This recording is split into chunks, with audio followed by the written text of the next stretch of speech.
আচ্ছা বাবা, তোমরা ছেলেরা আসলে কি? তোমরা খুব খারাপ। খারাপ মানে খারাপ? আমি রাস্তায় গেলে ডিস্টার্ব করে।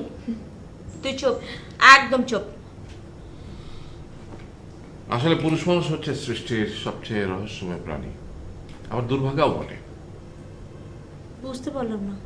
শুনবি?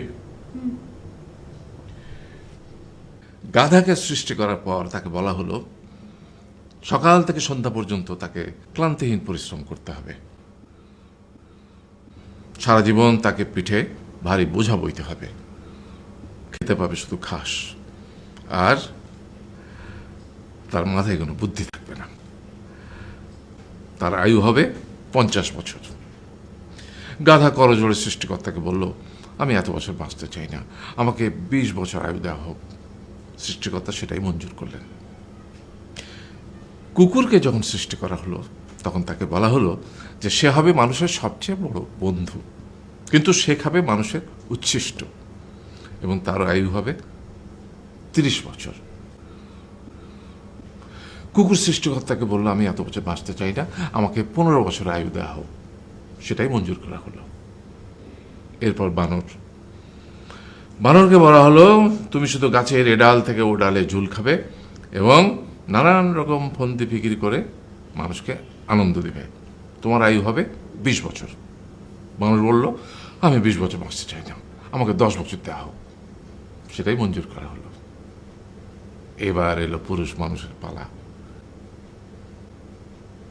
তাকে বলা হলো যে তুমি হলে প্রাণীকুলের মধ্যে সবচেয়ে বিচক্ষণ এবং বুদ্ধিমান, সেই জন্যে তোমাকে প্রাণীদের শিরোমণি করা হলো, এবং তোমার আয়ু হবে 20 বছর।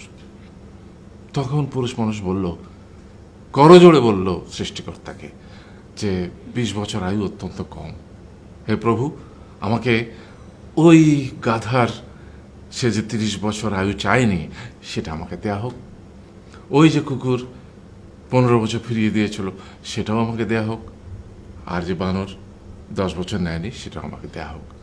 20 বছর অত্যন্ত কম, আমি দীর্ঘদিন বাঁচতে চাই। সৃষ্টিকর্তা সেটাও মঞ্জুর করলেন।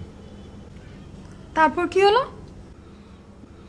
সেই থেকে ছেলেরা পুরুষ মানুষ হিসেবে বাঁচে 20 বছর, তারপরের 30 বছর সংসারের বোঝা পিঠে করে বয়ে বেড়ায়, সেটা কার মতো? গাধার মতো। তারপরের 15 বছর সে তার ছেলেমেয়েরা যা দেয় সেই রকম ঠিক কুকুরের মতো উচ্ছিষ্ট খেয়ে বাঁচে। আর তারপরে বৃদ্ধ বয়সে ঠিক বানরের মতো, যেমন গাছের এডাল থেকে ওডাল ঝুল খায় বানর, তেমনি এই ছেলের বাড়ি থেকে ওই ছেলের বাড়ি, আর নানান রকম ফন্দি বিক্রি করে তার নাতি নাতনিদের আনন্দ দেওয়ার চেষ্টা করে।